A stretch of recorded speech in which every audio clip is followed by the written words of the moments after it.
Pela TV Nova SC, está começando agora o Nossa Economia, programa que sempre se preocupa, em levar muita informação para você, principalmente sobre o mercado aqui em Santa Catarina, com os grandes produtos que nós temos. E hoje começa uma série de 3 programas muito especiais sobre a indicação geográfica de vários produtos que nós temos, que são top de linha aqui no nosso estado, E a gente vai tentar entender um pouco melhor o que é essa indicação geográfica. Como é que os produtores daqui, do nosso estado, conseguem esse selo de indicação geográfica? É importante, a gente contar para vocês qual é o papel também do Sebrae para que ele possa ajudar esse produtor a conseguir esse selo de indicação, que é, na verdade, um selo de alta qualidade, único também, e que mostra que esses produtos catarinenses são referência em todo o mundo.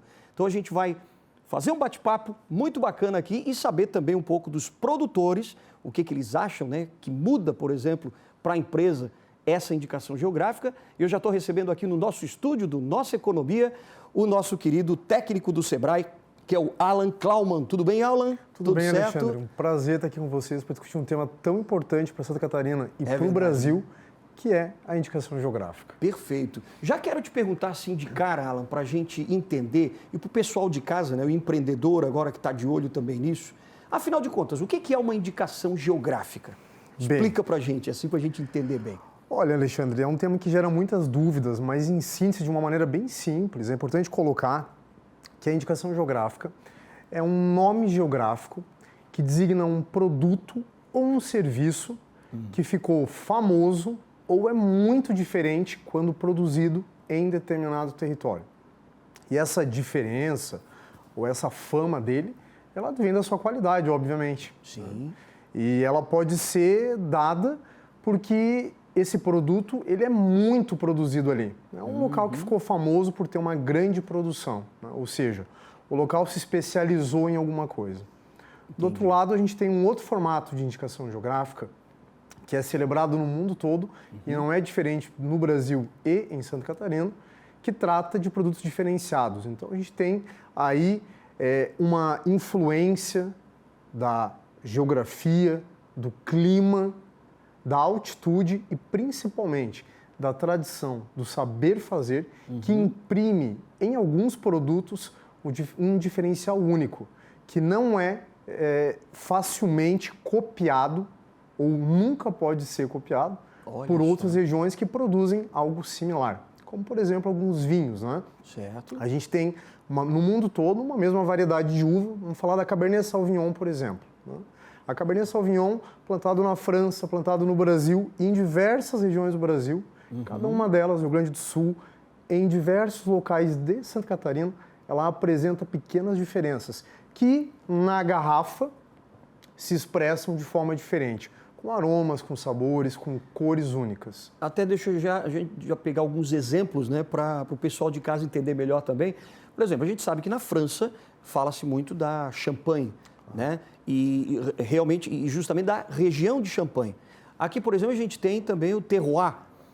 Como é que você equipara assim essas questões? Quer dizer, o Champagne a gente sabe, ou a Champagne, a gente sabe que é só de lá realmente da região da França, E aqui a gente tem também essas especificações. É isso? O terroir, na verdade, é uma expressão francesa que é bastante complexa, é de difícil tradução. Sei. Mas ela, em síntese, ela quer dizer que as características de um lugar associadas à história dele na produção de algo, elas tornam um produto diferenciado, único, singular, raro em algumas situações.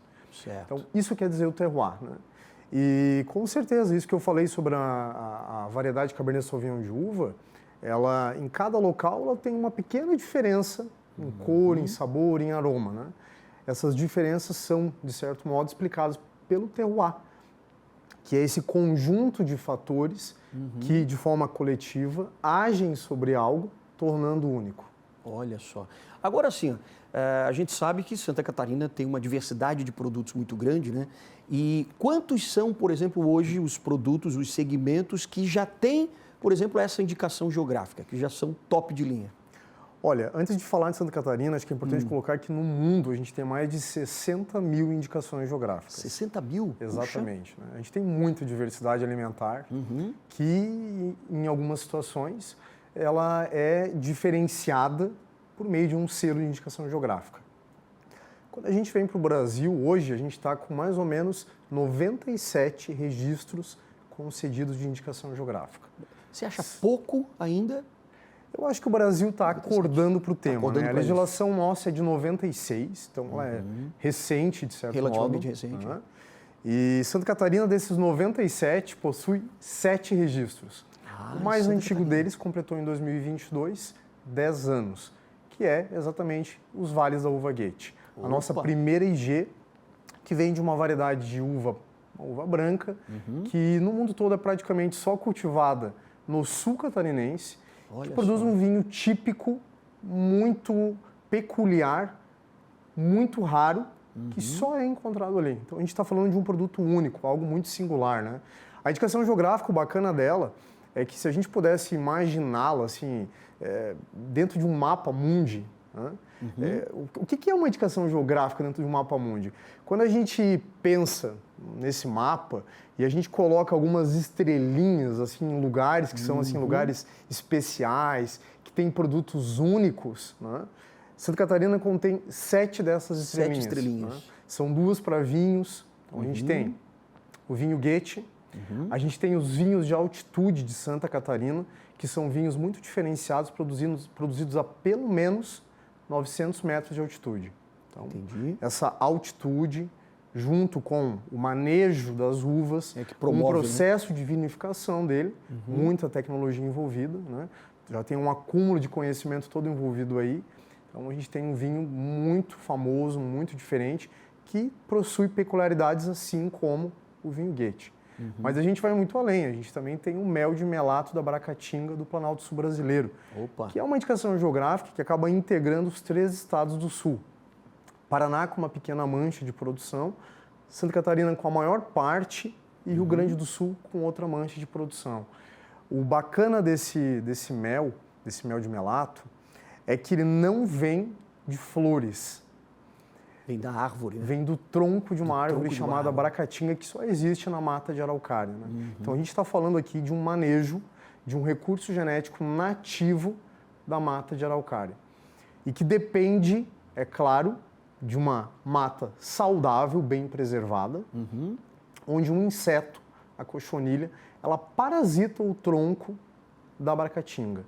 A cada 2 anos, isso acontece por conta do ciclo de vida do inseto, a produção desse mel no inverno. Uma coisa muito peculiar, única no mundo, eu diria. Né? Verdade. Há registros de outros méis no mundo, produzidos também do caule, de outras espécies de árvore, mas aí cada um deles é muito diferente um do outro. Por isso que o da Bracatinga teve, né, então, esse selo de qualidade. Exatamente. Justamente por essa exclusividade dele aqui no nosso... Essa raridade dele, exatamente. E temos ainda maçã. Maçã, né? Fuji, da região de São Joaquim. Fuji, né? Banana.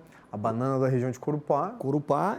Tem ainda outros produtos? Sim, a erva mate do Planalto Norte catarinense. Erva mate. Então é só para até falar para os nossos telespectadores, né? Quem acompanha também pelas redes sociais, pelo site aqui do Sebrae, que nos próximos programas a gente vai falar de todos esses produtos, né? Toda a qualidade que eles têm, vamos conversar com alguns produtores também. Nesse programa a gente vai falar um pouco mais, né, detalhadamente, sobre a uva Goethe, que é justamente um dos produtos mais bacanas, né, da região de Uruçanga, aliás. Né? Exatamente, um dos mais típicos e é a nossa primeira indicação geográfica. E ali tem quantos produtores, mais ou menos? Olha, tem uma série de produtores de uva. Vinícolas hoje, a gente tem 5 que produzem vinhos à base dessa variedade de uva. Da uva Goethe. Exatamente. Agora, por exemplo, o pessoal deve estar perguntando, mas a gente tem que alcançar que grau de qualidade, qual é esse top de linha que a gente precisa ter e o que fazer para realmente conseguir a indicação geográfica, hein? Bem, essa é uma pergunta recorrente nos processos de indicação geográfica, sabe? Essa qualidade quem dita é o mercado, né? E a história do produto.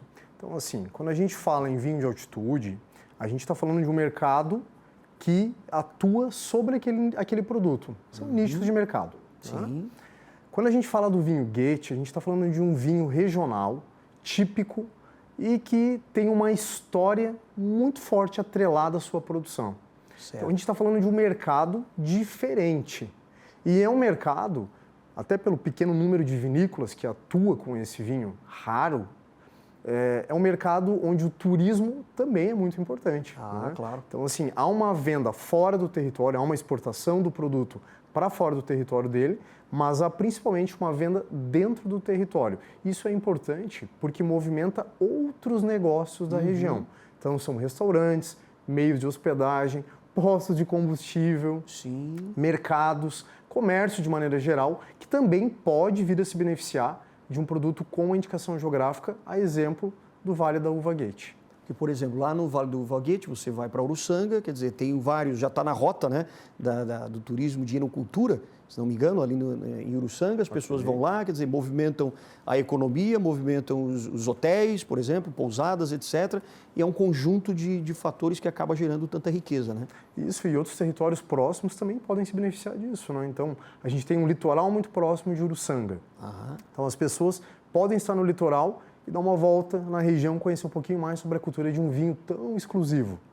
Ou então vão a Uruçanga e também estendem o passeio pelo litoral ou até mesmo pela serra, que não é muito longe e oferece outros produtos, outras paisagens, um clima mais frio, enfim. Agora, qual é o papel, por exemplo, do Sebrae nessa aquisição, né, da indicação geográfica? Eu imagino que deve ter várias documentações. Qual é o requisito, né? E o que o Sebrae pode ajudar, por exemplo, o produtor?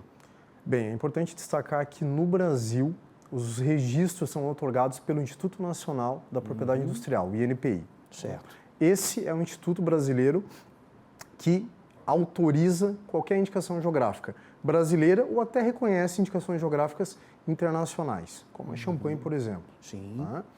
O Sebrae é um dos agentes que mais atua com IGs no Brasil. Ele atua de que forma? Na construção de processos, até o momento de depositar o pedido de registro junto ao INPI. Então, vocês ficam com o produtor lá, exatamente. tentando... É um trabalho que varia, depende muito de cada grupo, mas varia de 2 até 6 anos, acontece isso. Né? Onde nesse tempo todo a gente mobiliza uma governança, mobiliza a população do território para que de forma coletiva, com metodologias participativas, haja uma participação das pessoas para que todos tenham voz no processo de um produto, da valorização de um produto que é seu, que é do seu território, que faz parte da sua história. E aí tem uma série de documentos que são construídos ao longo desse tempo, que de um lado comprovam a fama do produto e do outro lado comprovam também alguns diferenciais. Por isso algumas parcerias são fundamentais. Aqui no estado, a Universidade Federal é uma parceira muito importante quando a gente fala de comprovações científicas de diferenciais de produtos. A EPAGRE, parceiro fundamental nosso em diversos processos e que tem um papel muito grande na mobilização de agricultores familiares, principalmente esses. Então, a EPAGRE é muito importante, porque também traz um know-how, um conhecimento sobre aquelas cadeias que estão sendo alvo de indicações geográficas. Eles já trazem uma série de informações prontas e de um coletivo já mobilizado que facilita muito o trabalho. Mas a gente também tem prefeituras que são parceiras, como Luiz Alves, como Anchieta, como Prefeitura de São Joaquim, e também entidades setoriais, geralmente regionais, que são as requerentes dos processos de IG. Ah, tá. Quer dizer, não é um processo fácil, né? Não se faz assim de uma hora para outra, mas é o produtor que pede ou são as associações desses produtores? Veja, a legislação brasileira permite que ambas as formas sejam aceitas. Ah, é? Tá? Entretanto, na prática, o coletivo, uma associação, uma cooperativa. A gente até prefere que seja assim, porque a indicação geográfica, veja, ela não é uma marca, ela não tem um dono, ela não tem tempo para expirar. Né? Ela é de um território, ela tem um requerente que faz esse pedido, que é geralmente uma associação de produtores que estão diretamente envolvidos na cultura. Papel de destaque também, quando se trata disso, da própria Secretaria Estadual de Agricultura, porque é um documento chave nesse processo, que é a delimitação oficial da área de abrangência da IG. E quem emite esse documento ou é a Secretaria Estadual de Agricultura ou é o próprio Ministério da Agricultura, quando envolve mais de um estado. Perfeito. Olha, se você ainda tem alguma dúvida, né, sobre todo esse processo, a gente vai tirar todas essas dúvidas no próximo bloco, porque a gente vai trazer aqui um exemplo, né, de um produtor, de uma produtora, de uma empresa produtora justamente do Vale da Uva Goethe, que é para você tirar essas dúvidas e a gente entender na prática, né, como é que tudo isso funciona. Essa indicação geográfica, no caso aqui, Uruçanga, no Vale da Uva Goethe. Então não sai daí que a gente volta rapidinho depois do intervalo com Nossa Economia.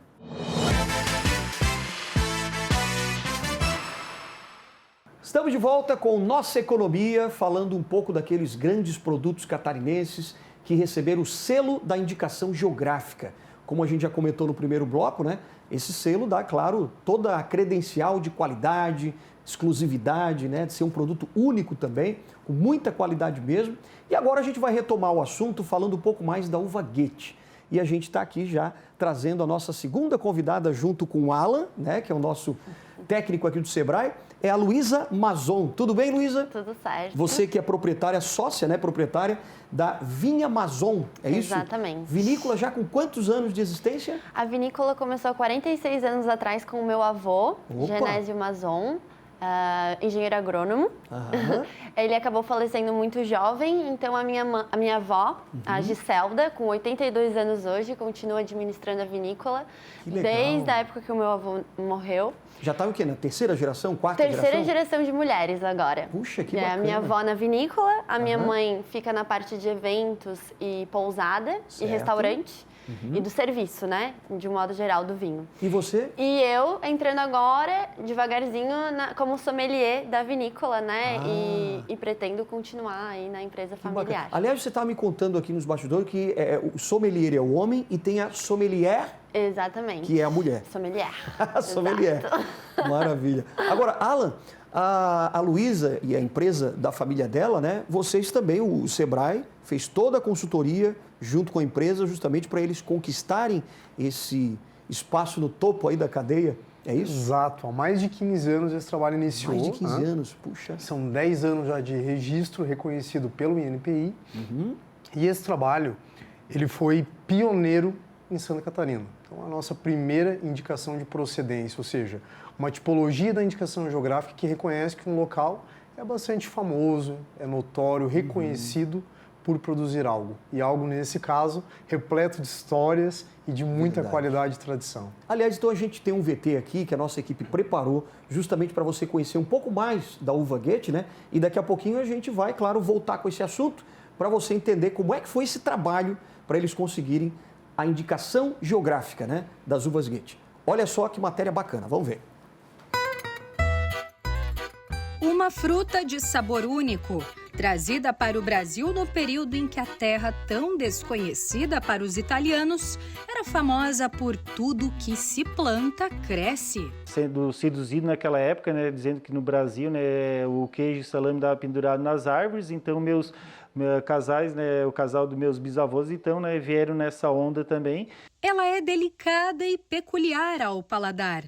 Nos vinhos ganha destaque e no sul de Santa Catarina, cada vez mais prestígio. No mundo inteiro, apenas 55 hectares produzem a uva Goethe. Todos eles estão exatamente aqui, no berço da nascente da colonização italiana catarinense, em Uruçanga e região. Para reforçar a identidade e valorizar a história que por aqui começou em 1888, o selo IG, de indicação de procedência, reconhece a notável acidez e a riqueza de sabor da uva, que veio nas malas dos imigrantes e atravessou o oceano. A uva Goethe, ela tem um sabor especial, dito até mesmo por muitos especialistas um sabor raro. Por quê, Gilmar?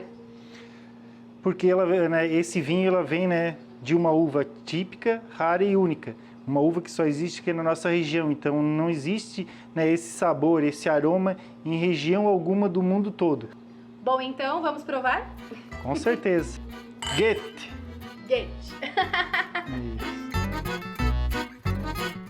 O legado dos bisavós europeus está no sangue e nas mãos do Gilmar, que é produtor de vinho Goethe em Uruçanga.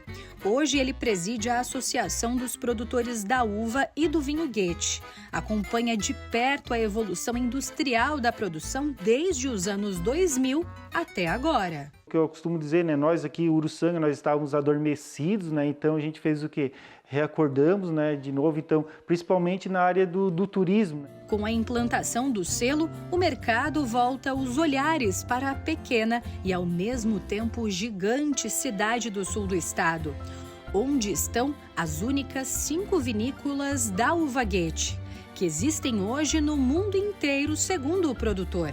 A pesquisa realizada pelo Sebrae abre portas para a economia e o turismo local. Com isso, né, o Sebrae veio e nos ajudou, então a gente começou, né, a fazer o quê? Com o selo, a gente teve também começar a melhorar a qualidade também, né, buscar cada vez uma qualidade mais superior do que a gente já vinha, né, produzindo no estilo, quando que era do estilo colonial, né? Com isso ajudou a melhorar muito a qualidade, né, de ambas as vinícolas e também começar a ser conhecido, né, para as pessoas, né, que são principalmente as pessoas que são apaixonadas pelo vinho, né, que daí é onde que eles vêm atrás, né, de conhecer essa rara e típica uva que é a Goethe da nossa região.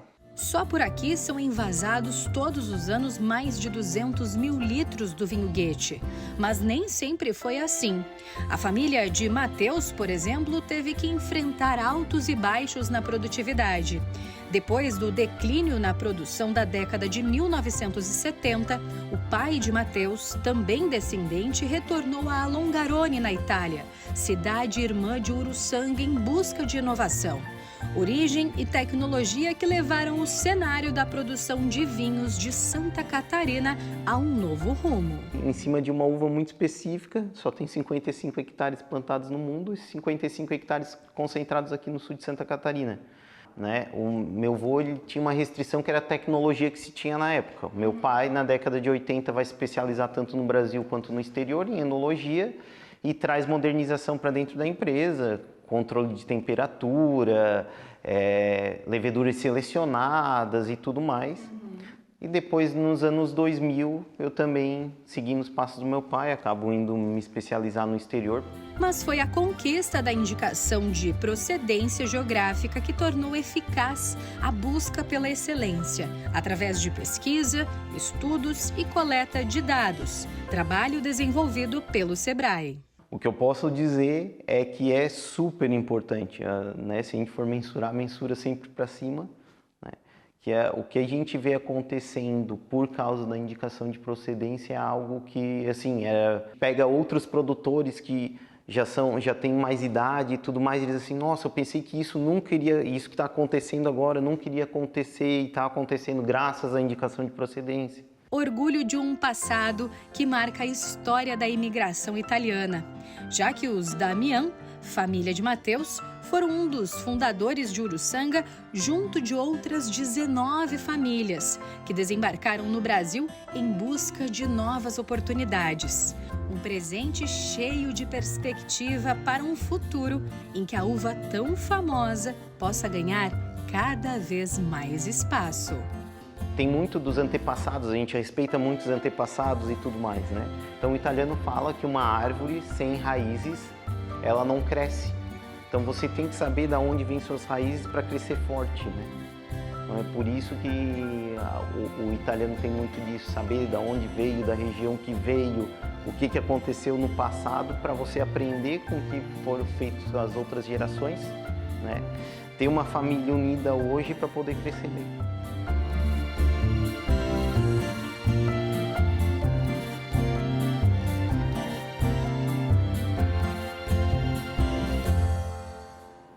Que legal. Pena que a Manu não trouxe aqui, não mandou pra gente alguns vinhos pra gente provar também, né? Sacanagem ela provar ali e a gente não. É verdade. Agora, só uma coisa. Eu percebi aqui na matéria que tem essa questão da indicação por procedência e a gente ainda fala também da questão da origem. Alan, fala pra gente um pouquinho dessa diferenciação aí, pra gente entender um pouco melhor. Cara, é bastante simples. A legislação brasileira, ela reconhece 2 tipos de indicação geográfica. O primeiro deles é a indicação de procedência. Então, é uma modalidade de indicação geográfica que reconhece um território, um produto que são famosos. Logo, a comprovação documental, o pedido de registro da SIG, ele é sustentado por isso, por fama, por notoriedade do mercado. Certo. Do outro lado, a gente tem a denominação de origem. A denominação de origem, por sua vez, ela reconhece um produto cujas características, cuja qualidade é essencialmente atribuída ao território de produção. Então, a gente tem aí uma influência comprovada cientificamente do relevo, do clima e do saber fazer. Hierarquicamente, não tem diferença essas duas tipologias de indicação geográfica. Porém, o mercado internacional, de maneira geral, ele tem um apreço maior pela denominação de origem. Mas algumas vezes, os processos de indicação de procedência, eles são elaborados porque o grupo de produtores ou quem está mobilizando o processo prefere começar assim. Não quer dizer que aquele produto, que aquele serviço não contenha em si diferenças. Né? Ele contém. Mas a metodologia utilizada em alguns casos acaba por reconhecer a fama e não o diferencial do produto. E esse diferencial, ele varia muito. Você pode escolher uma qualidade e geralmente se escolhe a qualidade que o mercado já reconhece como tal. O processo com as ostras de Floripa aqui, o pedido de IG que está quase em pedido de registro, ele não está embasado em sabor, em cor, em tamanho. Ele está embasado, ele está sustentado por tempo de crescimento do molusco.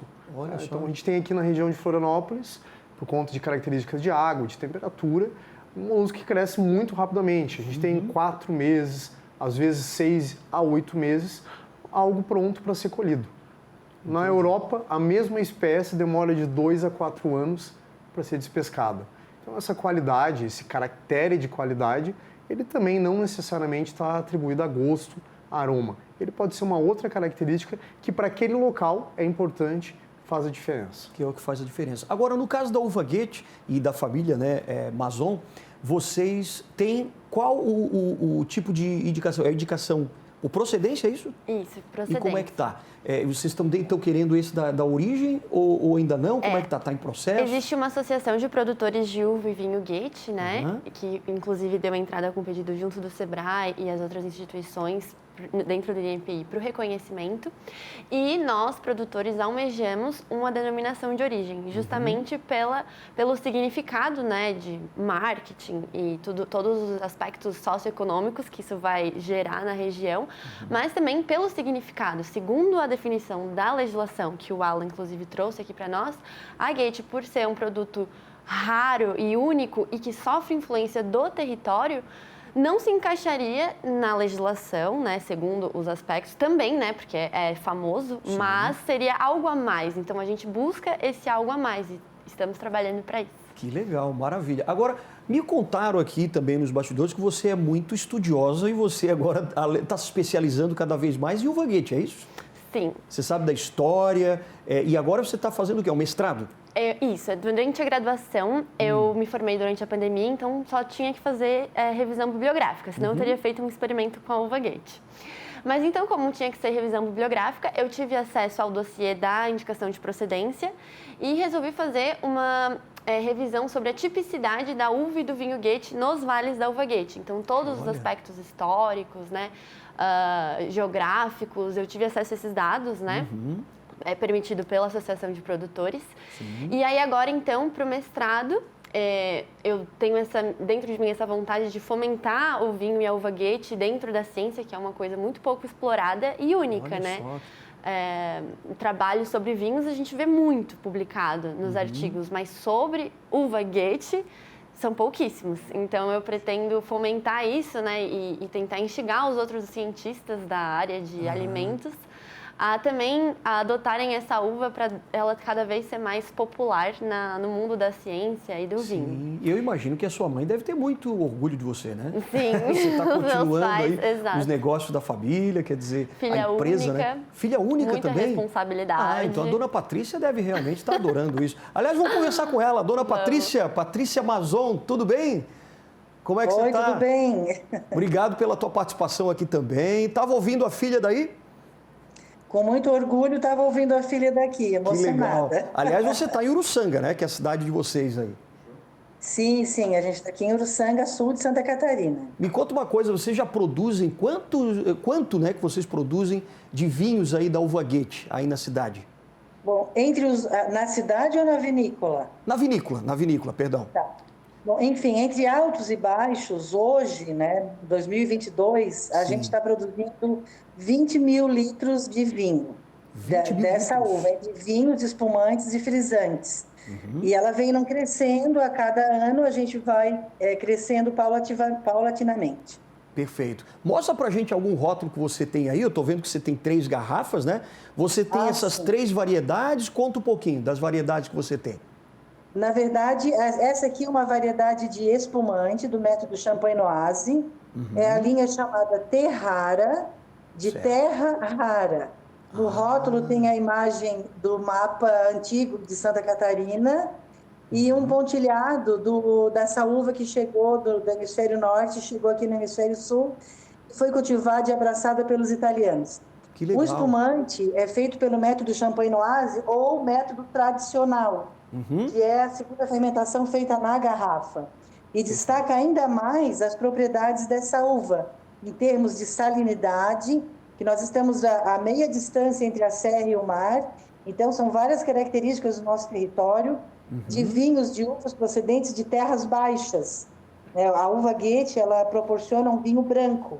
Certo. Esse é o frisante chamado Nascondilho de Goethe, que é o esconderijo da uva Goethe. 9% de álcool, um vinho refrescante, um vinho de verão, um vinho de piscina. Combina com o quê, hein, Patrícia? Com que tipo de alimento, de prato?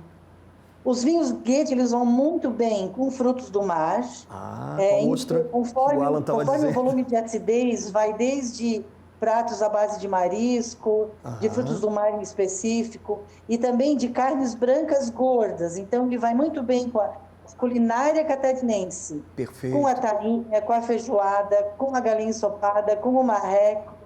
Ele é o vinho para estar na mesa de todo catarinense. Ó, a sua filha falou aqui também da tainha, né? Acompanha bem a tainha. Exatamente, a tainha. Agora uma coisa, deixa eu só falar aqui com o Alan também, porque, Alan, quando ela mostra, por exemplo, esses rótulos aqui, a gente sabe, como a gente viu no VT também, tem a Trevisol ali, né? E tem uma outra, que eu não lembro agora o nome, mas, quer dizer, esse selo de indicação geográfica, ele vale para a região. Quer dizer, esses produtores todos, eles têm os seus produtos com selo, é isso? A indicação geográfica é um registro de território para um produto associado. Logo, quando se está num território oficialmente delimitado para IG e se segue as regras de produção, você tem sim o direito do uso do selo. Vinho, maçã, banana, mel, enfim. Então, ela não é restrito a um produtor, ela não é de um produtor ou de uma associação ou cooperativa. É um selo que pertence ao território. Na verdade, pertence a toda a comunidade daquele território.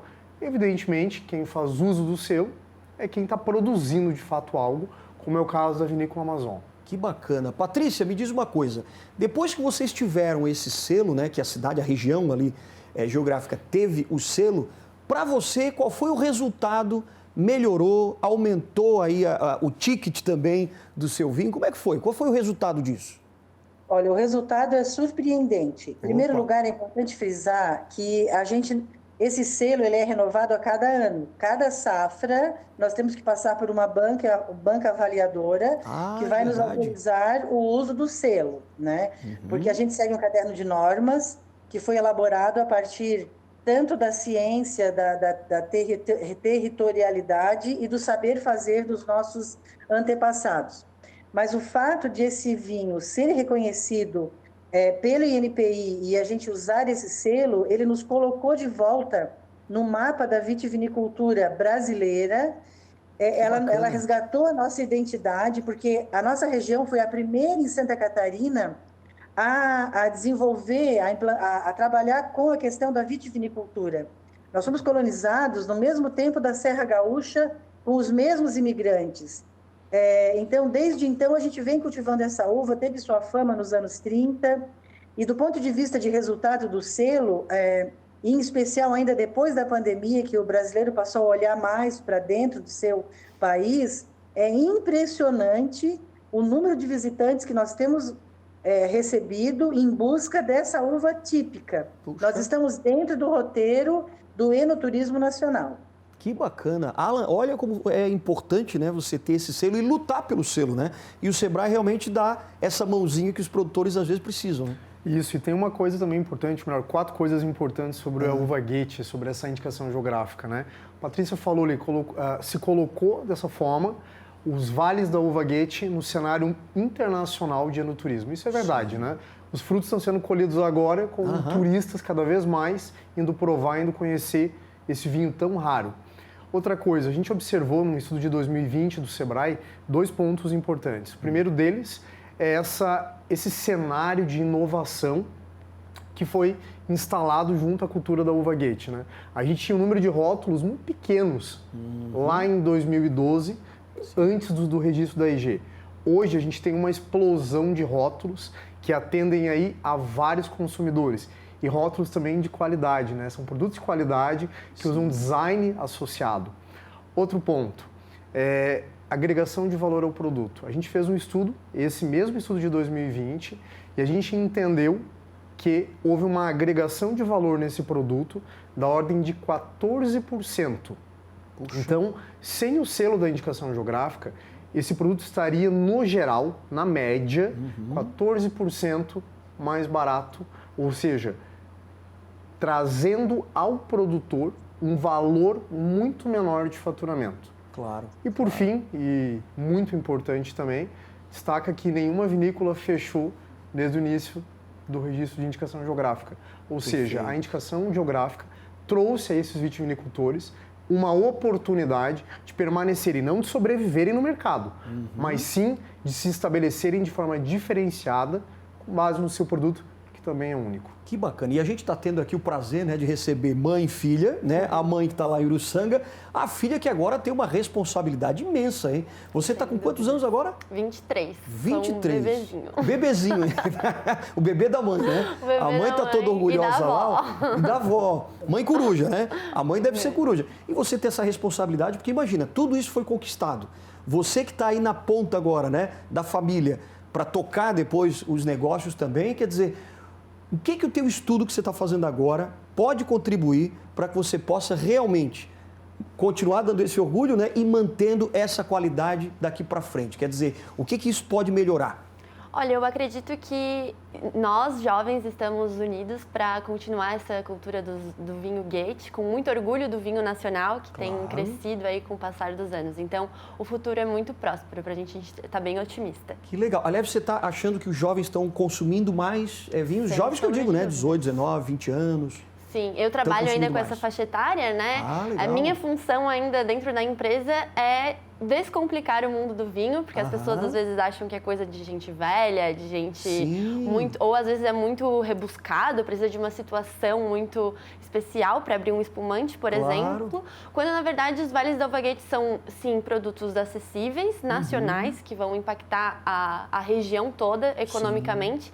E ainda em embalagens muito simplificadas, né? Por exemplo, ali a minha mãe está com o frisante, que é com aquela cápsula muito burocrática, eu acho que vocês levam no piquenique, só tá geladinho, tu abre ali, não tem o problema do abridor. Então, e o jovem está aprendendo mais então, né? A apreciar o vinho. A uva Gate é uma uva leve, não tem tanto tanino quanto um vinho tinto, então, sem sombra de dúvidas, é um vinho jovem. Que legal. A Patrícia quer complementar, né, Patrícia? Você estava ouvindo aqui a sua filha falar, pode falar, pode comentar. Sim, eu queria destacar a questão do produtor rural, porque a nossa associação, desde o início, valorizou muito a questão da uva Gate, porque se não tem uva, não tem vinho. E já que o Alan estava falando em porcentagens, tem um dado muito interessante que eu posso afirmar que a uva Gate, desde que nós começamos as atividades em 2004, ela incrementou o seu valor em 350%. Puxa! Então, vinhedos que estavam sendo arrancados, hoje estão sendo ampliados os vinhedos e já tem um preço mínimo de mercado altamente competitivo e bem superior às uvas americanas, praticamente equivalendo às uvas de origem europeia. Puxa, que legal. Isso é uma ótima notícia para nós catarinenses, orgulho, né? de nós catarinenses que temos isso, essa riqueza aqui no nosso estado, né, Alan? Não, com certeza. E veja, a indicação geográfica ela cumpre uma função social muito importante nesse caso, né? A gente está falando aqui de produtores que hoje não mais sobrevivem, mas são bastante competitivos. Sem dúvida. Produzem um vinho de alta qualidade. Eles criam oportunidades para outras empresas do território, dentro do turismo. Isso é muito importante. E olha que outra coisa linda que a gente vê aqui. A gente está falando também de sucessão familiar. Sem dúvida. Patrícia, dona Giselda, a Luísa. Exato. E de empreendedorismo feminino, né? Essas mulheres tocando de forma inovadora, guerreiras, essa cultura linda do vinho Goethe. Eu já pertenço, de certo modo, à família Goethe, né? A gente trabalha há muito tempo juntos e tenho muito orgulho dessa evolução, dessa garra que essa turma tem. E o importante que você estava me dizendo também, que vocês levaram mais ou menos o processo todo de indicação geográfica, né? Lá para a região do Vale da Uva Goethe, demorou o quê? Uns 5 anos, mais ou menos? Mais ou menos mais isso. ou menos né? isso. Quer Era dizer, um tem momento que ter de aquela aprendizado dedicação de todo mundo. de né? aprendizado. E eu quero agora aqui agradecer então a Patrícia. Patrícia, parabéns pela continuidade, né? Que você deu também aí da sua família, dos seus pais, e agora também parabéns para a Luísa, que está continuando também esse belíssimo trabalho. Muito obrigado pela tua participação, viu, Patrícia? Muito obrigada, então. Valeu, querida. Muito sucesso para vocês ainda cada vez mais. Luísa, também te agradeço pela participação aqui, pela simpatia, né? Uma moça bonita que está continuando aí o trabalho da família. Parabéns mesmo. Muita garra e muito sucesso para você. E, Alan, eu vou pedir para você voltar no próximo programa, porque a gente quer continuar falando dos outros produtos, né? A gente ainda tem o mel da Bracatinga, temos maçã, Fuji, temos a banana, a erva mate, e eu quero que você volte aqui para a gente poder mostrar também essa riqueza de outras regiões aqui do nosso estado. Você topa? Com certeza, conta comigo. Então, maravilha. Até o próximo programa, então. Não percam o Nossa Economia aqui na TV Inova SC, para a gente voltar a falar um pouco mais sobre indicação geográfica. Como é que ela é tão importante, né? E, aliás, se você quer trazer um pouco mais, saber um pouco mais dessas informações que a gente passou no programa de hoje, é só você direcionar a sua câmera aí do celular aqui para o QR Code, para você ser direcionado direto para todo esse conteúdo e saber cada vez mais, tá bom? Grande abraço para você e até o próximo Nossa Economia.